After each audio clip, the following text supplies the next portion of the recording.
अस्सलाम वालेकुम नाजरीन, मैं हूं आपका मेज़बान उमर जावेद। प्रोग्राम जुर्म इंजाम के साथ लाहौर के इलाके गुलशन आवी में 2 अफराद को सर में गोलियां मारकर कत्ल कर दिया गया और लाशों को वीराने में फेंककर मुलजिमान फरार हो गए। इब्तदाई तौर पर पुलिस को लगता था कि डकैती मज़ामत पर कत्ल किया गया है, लेकिन इब्तदाई तफ्तीश के दौरान ये मालूम हुआ कि एक मकतूल के पास से 7-8 लाख रुपया कैश जो है वो भी बरामद हुआ है। पुलिस ने मुख्तलिफ पहलुओं के ऊपर तफ्तीश शुरू की और मालूम हुआ कि इनके किसी जानने वाले ने ही कत्ल किया है। उसके बाद पुलिस ने अब 2 मुलजिमान को गिरफ्तार किया है। उन्होंने इनको क्यों कत्ल किया, मुलजिमान का इनके साथ क्या तनाज़ा चल रहा था, क्या रंजिश थी, ये जानने की कोशिश करेंगे। साथ ही साथ मुलजिमान से भी पूछेंगे कि उन्होंने ये लर्ज़ाखेज़ वारदात क्यों की और क्या मुद्दइयों को यकीन था कि मुलजिमान कभी पकड़े जाएंगे। ये तमाम तफसीलात जानेंगे आज के प्रोग्राम जुर्म इंजाम में।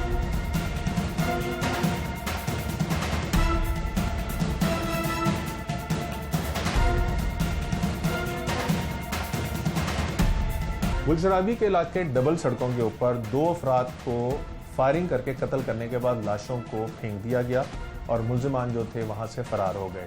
पुलिस को इत्तला मिली कि एक लर्ज़ाखेज़ वारदात यहां पे हुई है, जिसके बाद पुलिस मौके पर पहुंची। उन्होंने लाशों के करीब से दस्तावेज़ात वगैरह बरामद करने की कोशिश की तो मालूम हुआ कि दोनों जो अफराद मक़तूलीन हैं उनके पास तकरीबन 7-7.5 लाख रुपया कैश मौजूद है और मोबाइल वगैरह भी पड़े हुए हैं।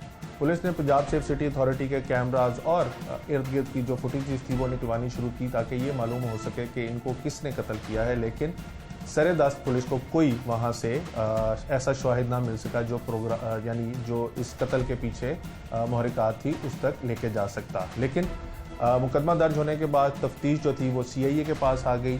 CIA ने अपने तौर पे इस केस को सॉल्व करने की कोशिश की तो बहुत से हैरानकुन इंकशाफात जो थे वो सामने आए। इब्तदाई तौर पे क्योंकि रकम वहाँ पे मौजूद थी तो डकैती मज़ाहमत का जो अंसर था उसको रूल आउट कर दिया गया था और पुलिस का जहन यही था कि इनके रिश्तेदारों ने कोई ज़ाती दुश्मनी की बुनियाद पर इनको कत्ल किया है। और एक चीज़ जो मालूम हुई वो ये भी थी, जो मकतूलीन के बेटा था उसने मुकदमा जब दर्ज कराया तो उसने कहा कि मेरे वाल जो थे अपने भाई के साथ लाहौर में गाड़ियाँ खरीदने के लिए आए थे। तो पुलिस को यहाँ से भी एक चीज़ नई जो थी वो मिली थी और CIA फिर केस को लेकर आगे चली और अब 2 मुलजिमान को पुलिस ने गिरफ्तार किया है और उनमें से एक जो है वो खुद को कार डीलर बताता है और जो दूसरा है उसका दोस्त है। इन दोनों अफराद को क्यों कर कत्ल किया गया, रकम क्यों नहीं लूटी गई, अगर कत्ल ज़ाती दुश्मनी पर नहीं था और सिर्फ रकम का मामला था तो रकम वहाँ पे मौजूद थी तो वो रकम क्यों नहीं लूटी गई, और बहुत से ऐसे सवाल आते हैं जो जवाब तलब हैं। इनसे जानते हैं कि ये कौन लोग हैं और इन्होंने क्यों कत्ल किया। तुम्हारा नाम क्या? अली शहरोज। कहाँ के रहने वाले अली? ये जो कत्ल हुए बंदे, इनको जानते थे तुम? जी। कितने अरसे से? तकरीबन 1.5 साल पहले। कैसे? गाड़ियों वगैरह लेने आते थे। तुम गाड़ियों का काम करते हो? जी। कहाँ पे? समनाबाद। कब से काम कर रहे हो? मुझे 2 साल हो गए। 2 साल। गाड़ियों से कितने पैसे कमा लेते हो महीना? महीना 15-20 हज़ार बस? जी। ये तो एक गाड़ी बेच के इतने पैसे बंदा आराम से कमा लेते। नहीं, कभी कभी 15-20 हज़ार रुपये मिल जाता, कभी ज़्यादा भी मिल जाता। हाँ। पैसों का फिर क्या करते हो? दोस्तों वगैरह घूम फिर के नशा वगैरह करके आइस वगैरह पीते। नशा भी करते हो? जी। कौन सा? आइस। ऊंचा बोलो बच्चे। आइस। कितनी उम्र है तुम्हारी? मेरी 20 साल। 20 साल। और गाड़ियों के कारोबार में कब से हो? 2018 से। पढ़ा नहीं तुम्हें? स्टडी 9 तक पढ़ा हूँ। फिर उसके बाद क्यों नहीं पढ़े? दिल ही नहीं किया था। हाँ? पढ़ने को दिल नहीं करता था। कितने बहन भाई हो? 3। कितनी बहन है? 1। शादीशुदा? नहीं। हाँ। छोटी है? जी। तो घर का खर्चा कौन चलाता है? वालिद तुम? वालिद साहब। वो क्या करते हैं? वो भी गाड़ियों का ही काम करते हैं। उन्हीं के शोरूम पे होते हो? जी, उन्हीं के साथ रहता हूँ। कभी ज़्यादा भी अपना भी बाहर से भी। अच्छा। इन लोगों को तुम काफ़ी टाइम से जानते थे? ये तुम्हारे पास गाड़ियाँ खरीदने आते थे? जी। कहाँ के रहने वाले थे ये लोग? ये हरीपुर के। अच्छा। उस दिन क्या हुआ? उस दिन ऐसा था कि हमारा प्लान बना था पैसों का, आइस वगैरह। हमारा? मेरा और असद का। अच्छा। तो नशा वगैरह करने के लिए पैसे हमारे पास कम थे तो ऐसे ही प्लान बन गया कि किसी से पैसे वगैरह लेते हैं। तो ये मुझे पता था इनके पास पैसे होते हैं, तो ये हरीपुर से आ रहे थे गाड़ी लेने। तो इन्होंने गाड़ी लेने आना था, तो इनको मैंने कहा था कि आज आपको गाड़ी दिखा देता हूँ। अच्छा। तो ऐसे ही फ़ोन करके इनको बुलाया और ये आ गए हमारे पास समनाबाद। अच्छा। मार्केट से इनको बिठाया था। तो फिर चले गए हम इसके गाँव के पास, संगिया वाली साइड पर। अच्छा। संगिया वाली साइड पर जाते हुए काफ़ी ऐसे गाड़ी वगैरह दिखाने इनको लेके गए थे यहाँ से बहाने में। तो वो जब वहाँ पे पहुँचे तो वहाँ से गाड़ी वगैरह अंधेरा हो गया था। तो इन्होंने कहा आज नहीं हमने देखे, हम कल देख लेंगे, सुबह शाम का टाइम हो गया था 6-7 बजे तक। अच्छा। तो वहाँ से वापस आ रहे थे तो गुलशन अभी के इलाके के पास आए, तो ऐसे हमारा प्लान था पैसों का। तो हमने कहा हमने दोनों ने कहा कि पैसे निकालो, कितने हैं तुम्हारे पास। तो पैसे नहीं निकाले गए, हाथापाई शुरू हो गई हमारी। हाथापाई करते करते तो मैंने इशारा किया तो इसने पीछे से फायर चला दिया। अच्छा। तो फायर चला के जब गुलशन अभी के पास आके फायर लगा उनको मारा, तो थोड़ा सा आगे जाके पैसे उनको फेंक दिया। उनको फेंक के तो फिर जो 2-2.5 लाख था वो निकाल के और हम चले गए वहाँ से गाड़ी पे। तुम्हारे पास गाड़ी कहाँ से आई? गाड़ी रेंट की थी। कितने रेंट पे ली और कितने दिनों के लिए ली थी? 5-6 दिन के लिए ली थी रेंट पे, 4-5 हज़ार पे ली थी एक दिन। तो गाड़ी के अंदर कत्ल किया तुमने? जी। तो गाड़ी में तो फिर सारा खून शून सारा कुछ गिर गया?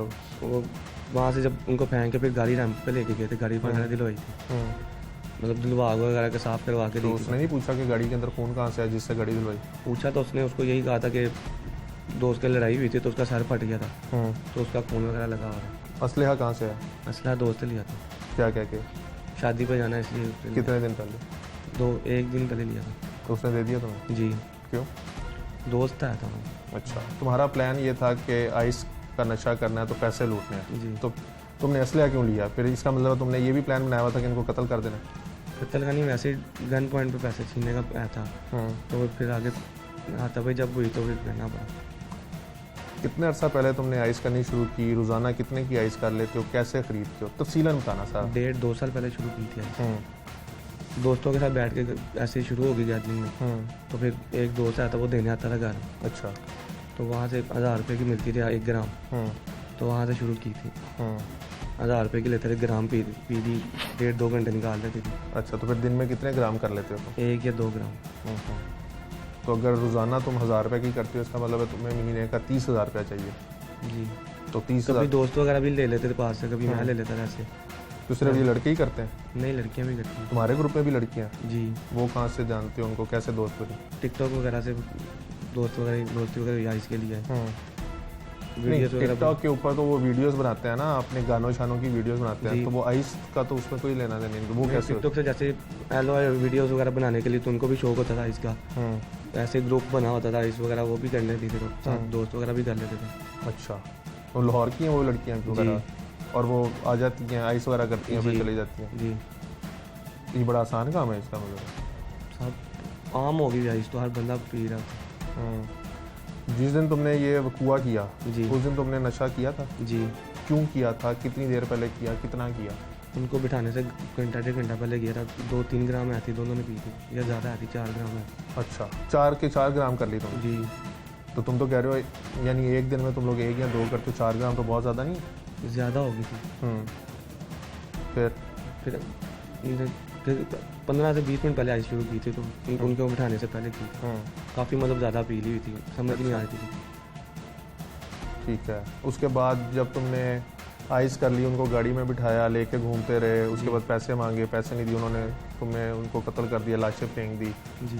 तो दोनों लाशों के पास भी 7-7.5 लाख रुपया था, वो तुमने क्यों नहीं उठाया? वो हमें पता ही नहीं था, उनके नीचे ही साइड वाली पॉकेट में आया था। अच्छा। कत्ल करने के बाद कहाँ गए? पैसे कैसे खर्चे? कितने पैसे लूटे वहाँ से? 2-2.25 लाख आया था। कत्ल करने के बाद गाड़ी वगैरह दिलवाई, रेंट वगैरह दिया, शीशे वगैरह दिलवाए, तो 40-50 हज़ार रुपये गाड़ी पे लग गया था। अच्छा। उसके बाद मरी वगैरह गए, वहाँ पर 40-50 हज़ार रुपये लग गया था। 50-70 हज़ार रुपये इसने ले लिया था ऐसे। मरी जाके भी आइस वगैरह करते रहे? जी। अच्छा। और फिर पकड़े कैसे गए? मोबाइल ट्रेसिंग की वजह से। जो सिम थी उससे पकड़े गए? जी। सिम कहाँ से ली थी? तुम्हारे नाम पे थी किसी के नाम? सिम किसी के नाम पे थी, उस मोबाइल में मेरे पहले मैं सिम यूज़ करता था। तो तुमने इसका मतलब है सिम भी इसलिए ली थी ट्रैक करने के लिए, ट्रैक ना हो, पकड़े ना जाओ। ये तुम्हें सारा कुछ पता था? जी। कैसे पता था? ऐसे पता था कि सिम अगर अपनी नहीं होगी तो नहीं पकड़े जाएंगे। कैसे पता चला? ये दोस्तों वगैरह से मशवरे वगैरह करके। अच्छा। सारे तुम्हारे दोस्त क्रिमिनल ही हैं? नहीं, क्रिमिनल नहीं, वैसे ही मशवरे वगैरह किए थे। अच्छा। सिम किसकी थी? सिम किसी गांव का आया था, उससे मिशाई वगैरह से ली थी। कितने की खरीदी? 2000 रुपये। अच्छा। और वो किसने लेके दी? वो एक आया था सिम वाला लड़का, उसने लेके दी थी। उसको पता था कि तुमने ये वारदात करनी? नहीं। इसका मतलब है तुम ये सारी प्लानिंग 3-4-5 दिन पहले कर चुके हुए थे कि ऐसे पैसे कमाने हैं। इसको क्यों साथ मिलाया? मैंने इससे बात वगैरह की थी पहले, उसने कहा था कोई मसला नहीं, कर लेंगे। तुम क्रिमिनल हो पहले? रिकॉर्ड ही आपका? वैसे 13वीं पैंट पे 440 का पर्चा है। कितने? 2-3 पर्चे हैं। क्यों? 13-20 क्या करते रहे हो? मैं जाहिर असले का लड़ाई झगड़े में। वो कहाँ से आया? ये तो असला तुम मांग के लेके आए थे, वो ले असले 13-20-65 जो तुम पे वो पहले लिया था, दोस्त लिया था। 440 क्यों हुआ तुम पे? हवाई फायरिंग में। अच्छा, तुम भी टिकटॉक बनाते हो? जी। कितने फॉलोअर हैं तुम्हारे? मेरे हैं तकरीबन 4-5 साल। तो ये कत्ल करके अगर बनाते हो तो ज़्यादा नहीं फॉलोअर हो जाएंगे?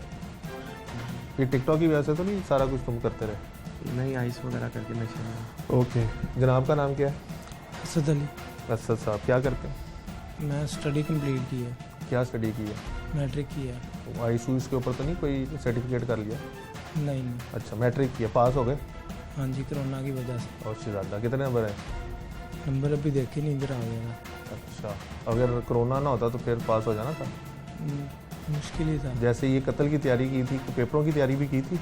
पेपरों में। कौन सा सब्जेक्ट आसान था और कौन सा मुश्किल? मैथ ज़रा मुश्किल था और बाकी सारे। पैसे कितने मिले इससे? इससे पैसे मिले थे मेरे 65,000। लूटे कितने थे? इसने 2.25 लाख। तो फिर उसका आधा तो 2.25 लाख का 65,000 नहीं बनता? नहीं, इसने मरी भी जाना था, गाड़ी भी तो वो दिलवानी हिसाब थी। करना आता था, ये वाला मैट्रिक वाला हिसाब नहीं आता? नहीं, इसने मुझे इतने दे दिए। अच्छा, इसने बताया था कत्ल करना है, और तुम्हें क्यों इसने असला दिया? ये खुद भी तो बंदों को मार सकता था, क्या प्लानिंग थी? सारी तफसील बताओ। ये प्लानिंग इसकी कत्ल करने से एक दिन पहले मुझे मिला था, तो फिर ये प्लानिंग बैठ के की थी। तो इसने कहा था उनके उससे पैसे छीनने हैं, तो गोली शोली नहीं मारनी, वैसे डराना था उनको। तो फिर इसने जब मुझे कहा, मैंने कहा ठीक है। तो उससे अगले दिन ही ये मेरे पास आया था, तो हम चले गए थे उनके पास समनाबाद। अच्छा, उनको बिठाया, फिर लेके गए हैं तकरीबन सगियां पुल तक। फिर वापस आए हैं जब शाम हो गई है। वापस आए हैं तो गुलशन रावी में ना आते वक्त इसने उनसे पैसे मांगे हैं, तो वो हाथोपाई शुरू हो गई। फिर उतनी देर में इसने मुझे इशारा किया है, फिर मैंने फायरिंग शुरू कर दी। फिर उनको मार के उनके पैसे निकाले। इसने कैसे इशारा किया? ये तो गाड़ी चला रहा था, तो तुम पीछे बैठे थे, इशारा कैसे किया? गाड़ी रुक गई थी ना। अच्छा, तो इसने आँख से मुझे इशारा किया था। ये पहले डिसाइड था कि इशारा करेगा तो बंदे मारने? नहीं, ये डिसाइड नहीं था। तो फिर उधर मार के उनको गुलशन रावी फेंका। फेंक के तकरीबन उधर से पैसे वगैरह निकाल के फिर हम निकल गए। 2-2.5 लाख रुपए के पीछे तुमने 2 बंदों को मार दिया बेटा। अभी तुम्हारी उम्र भी कोई नहीं, अभी मैट्रिक तुमने किया है, क्यों किया ये सब? बस नशे में थे, पता नहीं चला क्या। कितने अरसे से तुम नशा कर रहे हो? तकरीबन 1.5-2 साल हो गए। तुम्हारे घर वालों को कभी नहीं पता चला कि तुम नशा करते हो? नहीं। कत्ल करने के बाद तुम किधर गए? ये तो मरी चला गया, तुम मैं कत्ल करके फिर कदन की तरफ गया था, उधर से फिर घर चले गया था अपने। तुम्हें था कि पकड़े जाओगे? यार बात है, पकड़े तो जाना ही था, फिर पुलिस ने ट्रेस कर लिया था इसको। तो फिर क्यों किया? जब तुम्हें ये भी पता था कि तुमने पकड़े जाना है, तो फिर वारदात क्यों की? उस टाइम पता नहीं चला था हमें। नशा भी तुम करते हो, तुम्हारे पे भी कोई पर्चे वगैरह हैं? हाँ जी। किस चीज़ के? ये लड़ाई झगड़ा अगवा का। कौन से थाने में? समनाबाद। तुम्हारी उम्र कितनी है? 19 साल। कोई शर्मिंदगी, कोई गैरत दिलाई पुलिस वालों ने कि इतनी छोटी उम्र में तुम क्या हरकतें कर रहे हो? ये अफसोस हुआ बहुत ज़्यादा। तो जो मर गए हैं उनको वापस ला सकते हो तुम? तुम्हारा अफसोस? नहीं सर। तुम भी इसके साथ बैठ के आइस करते हो? जी। तुम्हें कोई अफसोस है? बहुत ज़्यादा सर। क्या अफसोस है? क्या कर सकते हो? अगर तुम्हें शर्मिंदगी है कि तुमने 2 नाहक बंदों को कत्ल कर दिए, क्या कैसे तुम उनको वापस ला सकते हो? नो। फिर क्यों किया तुम?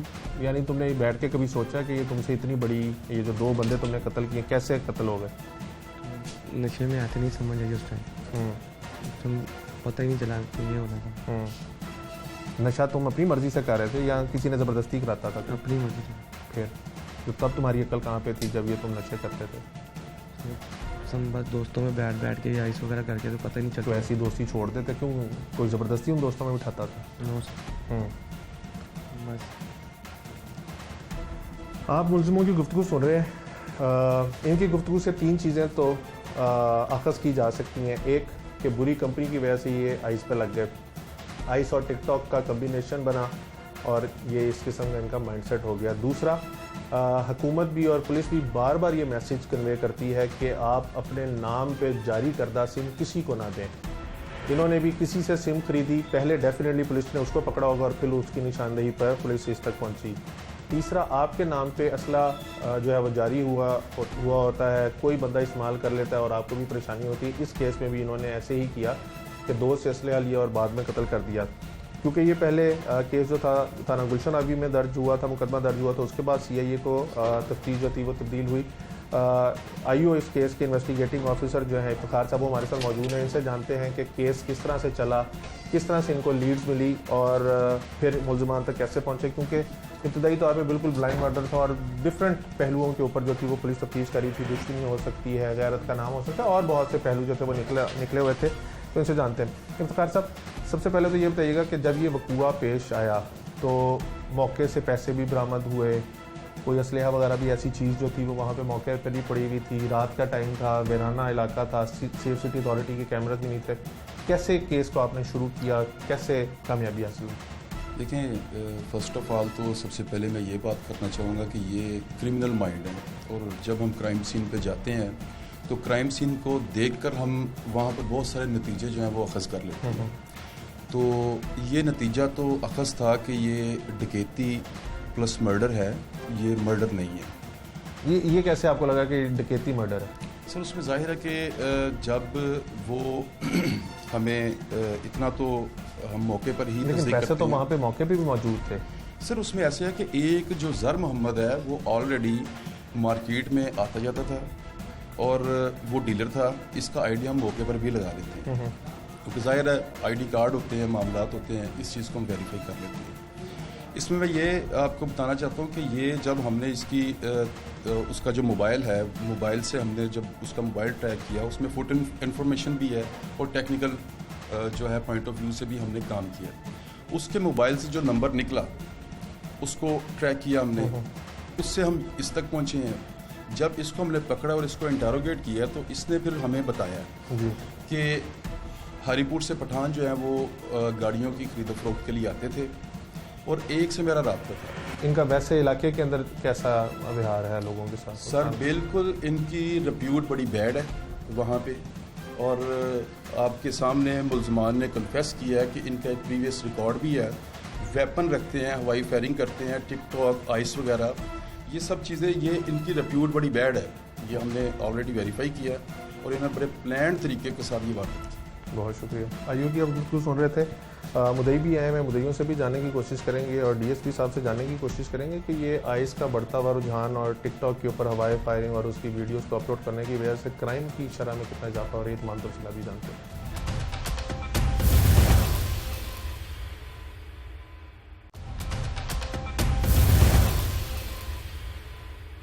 दोहरे कत्ल की लर्ज़ाखेज़ वारदात के बाद पुलिस ने सबसे पहले मुक़्तुलीन के बुरसा को तलाश किया और उसके बाद मुकदमा दर्ज किया और फिर केस की पैरवी जो थी उनके बुरसा की जानिब से शुरू की गई। बिल आखिर अब 2 मुल्ज़िमान जो हैं वो गिरफ़्तार हो चुके हैं। मुल्ज़िमान की आपने गुफ्तगू भी सुनी, उन्होंने जैसे बताया कि वो नशे के आदी भी हैं और गैर अखलाकी हरकत में भी मुलविस हैं। इस केस की पैरवी करने वाले जो मुक़्तुलीन के रिश्तेदार हैं वो इस टाइम हमारे साथ मौजूद हैं, जिन्होंने लाहौर में रह के तमाम केस की पैरवी की थी, क्योंकि मुक़्तुलीन के बुरसा जो हैं वो हरीपुर में रिहाइश पजीर हैं, तो यहाँ पे उनके लिए रोज़ाना आना जो था वो मुश्किल था। इसलिए उनके बुरसा ने ये फ़ैसला किया था कि उनके रिश्तेदार जो हैं वो केस की पैरवी करेंगे। ये कौन हैं, कैसे, किन मुश्किलात का सामना करना पड़ेगा, जानते हैं। भाई, आपका नाम? जी, मेरा नाम राना बदर है। राना साहब, ये बताइएगा आपको कैसे मालूम हुआ कि आपके 2 रिश्तेदारों को गुलशन आबी के इलाके में कत्ल कर दिया? मुझे सर रात को कॉल आती है हरीपुर से कि आपके जो कज़न हैं उनकी डेथ हो गई है, दोनों की, उनका मर्डर हो गया। तो वो रात को 9:30 बजे गुलशन आबी थाने हम जाते हैं और वहाँ पे उनका बेटा छोटा फिदा वहाँ पे रोता होता है। मैं उसके पास जाता हूँ, मैं क्या हुआ, कहता है मेरे बाबा को और चाचा को दोनों को मर्डर कर दिया गया और दोनों को सर पे गोलियां मारी गई हैं। अच्छा। तो वो बात सर जब उनको देखा है उसके बाद फिर DSP साहब ने वहाँ पे पर्चा जो उनकी कार्रवाई थी उन्होंने की करके छोड़ दिया सारा कुछ। तो हम वहाँ से तौर पे आप लोगों को क्या लगा, क्या पता चला था सर वहाँ पे? तो इन्होंने कोई चीज़ छोड़ी नहीं थी कि इनको कोई बंदा इनको ढूंढ सके। टोटली प्रूफ जो थे इन्होंने कंप्लीट नहीं, इन्होंने वो क्लोज किए हुए थे। कोई चीज़ नहीं थी ऐसी कि जो हम देख सकें कि कहाँ से मुल्ज़िमों की तरफ से। हाँ जी, मुल्ज़िमों की तरफ से। आपकी जब उनके बेटे वगैरह से बात हुई, उसने आपको बताया कि ये लोग क्यों आज लाहौर आए थे? सर वो आए थे कि वो आगे भी 15 साल से काम कर रहे हैं गाड़ियों का, इनमें एक लड़का है जो जिसका नाम शाजेब में भी है। वो लड़का जो है उसने उनको फ़ोन किया कि मेरे पास एक कैरी डब्बा है तो आके ले लें। वो लोग उन्होंने बोला हम अगले हफ्ते आएंगे और हम आकर डब्बा देख लेंगे आके। इस बंदे ने आके उनको फ़ोन फिर दोबारा किया कि आप आएँ, तो ये रास्ते में थे, कहते हम इंशाल्लाह घंटे में पहुंच जाएंगे लाहौर। तो जब लाहौर आते हैं, इनके पास पहुंचते हैं तो इनके साथ बात होती है। तो इस बंदे ने फ़ोन पे बात करता है और अपनी गाड़ी में बिठाता है। ये बिठाता है एक भाई को, ज़र को बिठाता है, तो वो दूसरा भाई जो कहता है मैंने भी साथ ही जाना है। वो दोनों भाई बैठ जाते हैं गाड़ी में। ये बंदा उनको घुमा के चक्कर लगवा के तो वापस फिर छोड़ देता है। फिर आते हैं दोबारा आधे घंटे के बाद आके दोनों भाई फिर तीनों बैठ जाते हैं। ये बेटा भी साथ ही बैठ जाता है। ये चले जाते हैं। जब जाते हैं तो थोड़ी देर के बाद फ़ोन सर आ जाता है कि उसके बेटे का कि बाबा को और चाचा को मर्डर कर दिया, इन्होंने मार दिया, गोली मार दी। इन लोगों के ऊपर आप लोगों का शक कैसे गया? सर ये तो सीआईए की मेहरबानी है जिन्होंने अपने तरीके से इस कार्रवाई को अंजाम दिया है। ये सीआईए वालों का बहुत मैं शुक्रगुजार हूँ जो इतनी जल्दी ये कार्रवाई इन्होंने कंप्लीट की है और इन तक पहुँचे हैं। वो हम लोग तो सारी ज़िंदगी नहीं पहुँच सकते थे। ये तो सीआईए वालों के साथ मेहरबानी है। जब कत्ल हुआ था आप लोगों को किसी के ऊपर शुबा था? कोई आप लोगों की दुश्मनी वगैरह वहाँ पे? सर दुश्मनी आप मार्केट में सब ने पता किया है कि वो 12 साल से काम कर रहे थे। लोग उनको बगैर पैसों से गाड़ी दे देते थे। इतना अच्छा उनका व्यवहार था वहाँ पे। जो लोग उनको लाइक करते थे और गाड़ियों के पैसे भी काफ़ी लोगों को देने लेने हो तो कोई टेंशन नहीं होती थी। मकतूलीन के कितने बच्चे थे? और सर 12 बच्चे सर बड़े भाई के ज़र के हैं और छोटे के जो हैं वो 7 बच्चे हैं। जो काजी है, काजी की 4 बेटियां और 3 बेटे हैं। और जो बड़ा भाई है उसके 2 बेटे हैं और 9 बेटियां हैं सर। और उनके घर में मातम था जब उनके जनाजे यहाँ से लेके गया था। और उन्होंने इतनी दुआएं की थी और मेरे हिसाब से जो अल्लाह ताला ने उनकी दुआओं का ही अजर सीआईए वालों को दिया है कि ये जल्दी पकड़े गए। मुलजिमों से आपकी मुलाकात हुई, कुछ पता चला कि एक भाई जो थे उनसे तो पैसे छीन लिए गए, दूसरे भाई के पास पैसे मौजूद थे, उनसे क्यों नहीं? सर 8,30,000 रुपया दूसरे भाई के पास मौजूद था जो इनको पता नहीं चला। इन्होंने उन पैसों को नहीं छेड़ा। ये मर्डर करके इन्होंने गाड़ी से बाहर फेंकने का किया। जो इन्होंने बताया है सर, हम तो मौके पे नहीं थे, वो जो भाई था उसने भी बताया। फिर आपको लगता है कि ये सिर्फ यही वजह है और कोई वजह नहीं है? सर उनसे कोई दुश्मनी है ही नहीं उस बंदे की किसी के साथ। नहीं, जैसे आप कह रहे हैं कि उनको फ़ोन करके बुलाया गया। हाँ जी, फ़ोन करके किस बंदे ने बुलाया? ये जानता पहले जानता था। लाहौर में भी फिर वारदात कर सकते थे ना 2-2.5 लाख रुपए के। ये सर 4,30,000 रुपया जो था ना वो मौके से इन्होंने निकाला था। और उसके बाद अपना 8,30,000 जो ना वो दूसरे भाई की पॉकेट में था। ये समझे थे कि एक के पास पैसे हैं। जो इन्होंने डब्बे के लिए बुलवाया था ना उनको, उसी के पैसे इनके पास हैं। इनको नहीं पता था कि दूसरे भाई की पॉकेट में भी पैसे हैं। जब आप लोगों को मालूम हुआ कि मुलजिमान पकड़े गए हैं तो कैसा महसूस हुआ? सर अल्लाह ताला का शुक्र अदा किया। किस किस्म का इंसाफ चाहते हैं घर वाले? इंसाफ यही चाहते हैं कि इनको इनके अंजाम तक पहुँचाया जाए। आज इन्होंने ये हरकत की है, कल से और किसी माँ बाप का नुकसान करेंगे। नशे के आदी भी हैं, दीगर गैर अखलाकी हरकतें भी करते हैं, तो आप यानी ज़्यादातर केसों में सुलह हो जाती है या माफ़ कर दिया जाता है, तो आपके केस में क्या? सुलह के लिए सर काफ़ी बंदों ने आके इनके बोला है और हमने किसी की बात नहीं सुनी क्योंकि उनको इंसाफ चाहिए। और हमें इंसाफ के लिए ही हम इस पुलिस स्टेशन के डेली चक्कर लगाते थे और इनके पास एक इंसाफ के लिए धोइयाँ डालते थे और वो हमें मिल गया अल्हम्दुलिल्लाह। अल्लाह के फजलो करम से ये दोनों पकड़े गए और इनको सज़ा भी इंशाल्लाह अल्लाह के हुक्म से होगी इंशाल्लाह। बहुत शुक्रिया। आप राना बदर साहब की गुफ्तगू सुन रहे थे। इनका कहना है कि इब्तदाई तौर पे एक तशवीश की लहर जो थी वो दौड़ गई थी कि ना उनकी किसी से दुश्मनी थी और ना ही कोई ऐसे मामला थे जिसके ऊपर उनको कत्ल किया जाता। लेकिन पुलिस की तफ्तीश जब शुरू हुई और ये मुलजिमान पकड़े गए हैं तो इनको यानी मकतूलीन के घर वाले जो हैं वो सिर्फ दुआएं ही दे सकते हैं और वो चाहते हैं कि इनको सख्त से सख्त सज़ा दी जाए क्योंकि मुलजिमों ने 2 ऐसे अफराद को कत्ल किया है जो पूरे घर को चला रहे थे। एक का आपने सुना कि 11 या 12 बच्चे हैं, दूसरे जो मकतूल हैं उनके 7 बच्चे हैं और ये वाहिद थे जो कफालत घर की कर रहे थे और इन दोनों का ही साया उनसे छीन लिया गया। डीएसपी सीआईए के पास चलते हैं, उनसे भी जानने की कोशिश करते हैं कि केस शुरू में बहुत ट्रिकी सा था, कुछ पता नहीं चल रहा था। सिम का मामला भी निकला कि सिम जो थी वो किसी और के नाम पे थी। किस तरह से इन तक पहुँचे और ऐसे मुलजिमान को कैसे कोशिश की जाती है कि ज़्यादा से ज़्यादा सज़ा दिलवाई जाए, जो मैक्सिमम पेनल्टी वो दिलवाई जाए। ताकि ये दोबारा मुआशरे में आके ऐसे जराइम जो हैं वो अंजाम ना दें।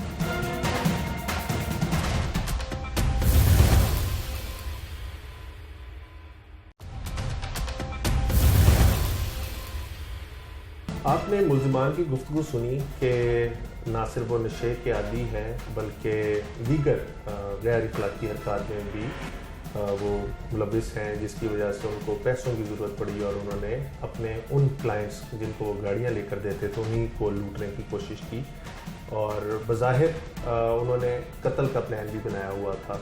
लेकिन जब ये वक़ूआ पेश आया तो आपने मुद्दई की गुफ्तगू सुनी। वो कहता है कि मौके पर इब्तदाई तौर पर पुलिस को कोई भी शवाहिद ऐसे नहीं मिले थे जिसकी वजह से वो ये कह सकते कि इनको क्यों कर कत्ल किया गया और किन लोगों की जानिब से कत्ल किया गया, क्योंकि मौके पर तकरीबन 7-8 लाख रुपये कैश भी मौजूद था। DSP CIA जिन्होंने अंतक मेहनत करने के बाद मुल्ज़िमान को गिरफ्तार किया है, इनसे जानते हैं कि इन मुल्ज़िमान तक ये कैसे पहुँचे और केस कितना मुश्किल था, कितनी पेचीदगियाँ थी, ये तमाम तफसीलात इनसे जानते हैं। दानी साहब, एक तो वक्त के लिए बहुत शुक्रिया और मुबारक हो कि एक ऐसा केस था जिसकी वजह से ना सिर्फ इलाके में बहुत ज़्यादा खौफ और राज फैल गया था बल्कि लोग भी परेशान थे कि इस तरह से सफ़ाखाना तरीके से इनको सर में गोलियां मार के कत्ल कर दिया गया था। जब केस आपके पास आया तो किन नकात के ऊपर आपने तफ्तीश शुरू की और कौन सा ऐसा पॉइंट था जहाँ पे आपको लगा कि इन लोगों ने कत्ल किया होगा? जब ये कॉल चलती है जिस रात को इस वक़ूए की 2 लाशें डाकखाना गली गुलशन रावी के पास पड़ी हैं, मौके पे हम जाते हैं। वहाँ पर एक जो खान साहब थे जो हरीपुर हज़ारा के रहने वाले थे, वो अरसा दराज से लाहौर से कैरी डब्बे लेकर वहाँ पे जाकर सेल करते थे। उनके पास तो तकरीबन 7 से 8 लाख रुपया मौजूद था। जब जो सेकंड था ज़र मोहम्मद ख़ान, उसकी जेबों में कोई चीज़ हमें ना मिली, मोबाइल फ़ोन भी इनके ना मिले हमें। और इलाके जब फुटेज चेक करने की कोशिश की गई तो इलाके के लोगों के अक्सर कैमरे भी ख़राब थे। वहाँ पे कोई ना मुकामी पुलिस को क्लू मिला ना हमें, हमारे पास क्लू था, लेकिन हमें मैंने जारी रखी और अल्लाह ने इसमें हमें कामयाबी दी।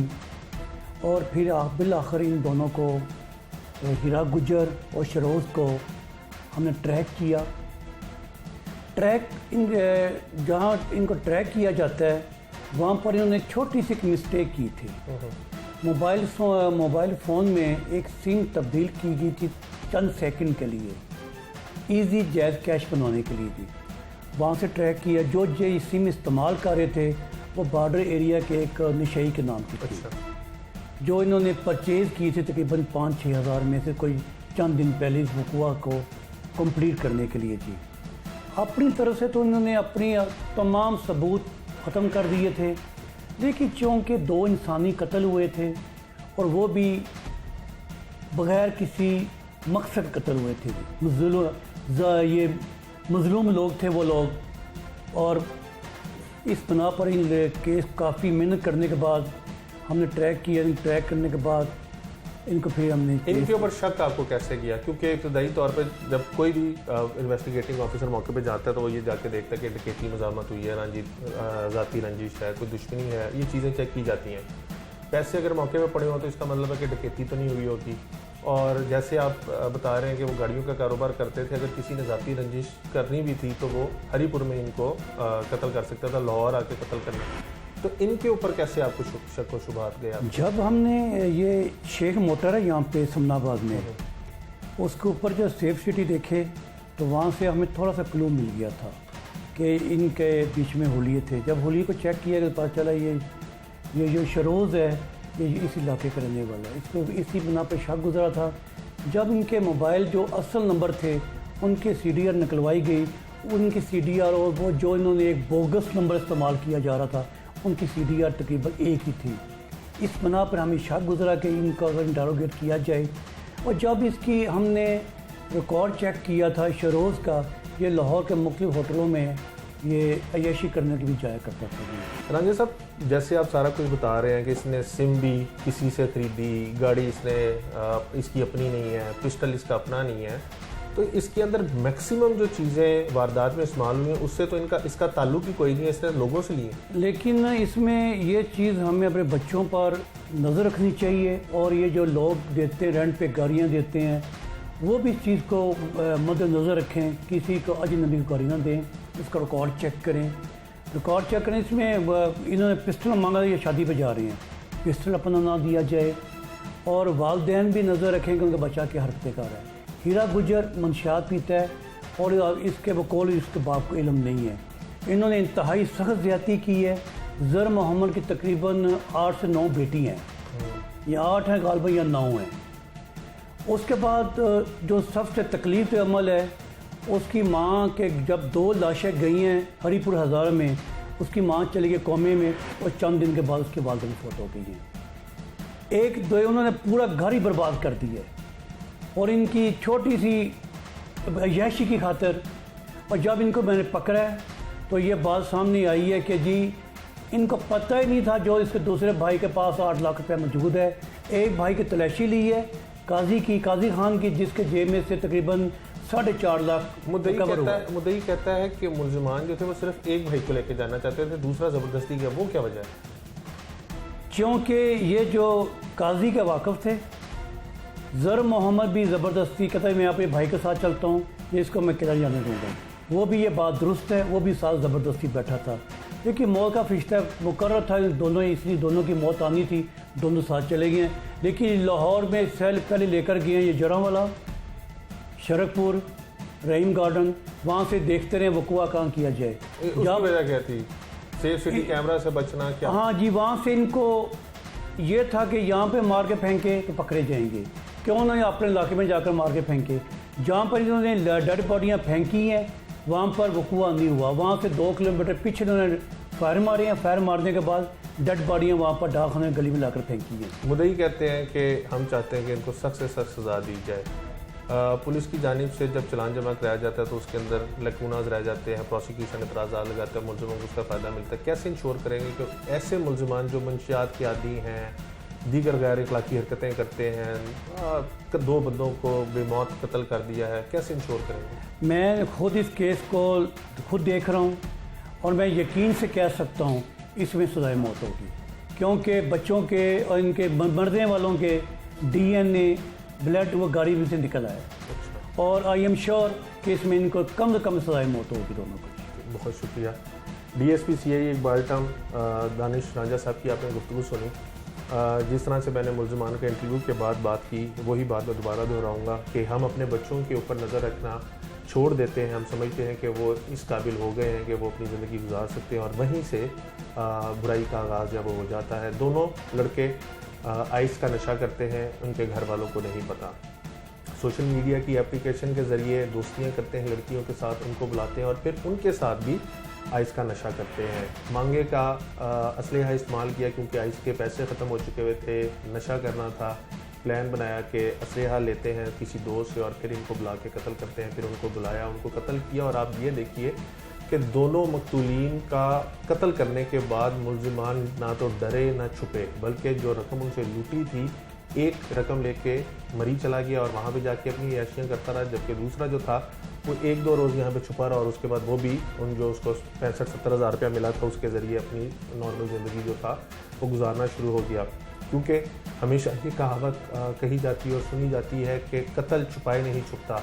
दानिश रांझा साहब ने भी इस चीज़ को साबित कर दिया कि मुल्ज़िमान ने ज़रा सी गलती की, मामूली सी गलती की कि एक सिम मोबाइल के अंदर डाली और फिर उसको निकाल लिया फ़ौरन, लेकिन IMEI नंबर जो है वो ट्रेस हो गया और इस तरह मुल्ज़िमान पकड़े गए। और हरगिज़ आप अपनी सिम जो ज़ाती आपके नाम पे निकली हुई सिम है वो किसी को मत दीजिए। इस केस में भी मुल्ज़िमान को पकड़वाने में सिम ने किरदार अदा किया है कि इन्होंने कत्ल करने से पहले सिम किसी शख्स से ख़रीदी और फिर उस सिम को कत्ल के लिए इस्तेमाल किया और यही सिम जो है इनके गिरफ्तारी में मददगार साबित हुई है। आज के प्रोग्राम से टीम जुर्म अंजाम और अपने मेज़बान उमर जावेद को इजाज़त दीजिए। अगले प्रोग्राम में मुलाकात होगी। अल्लाह निगहबान।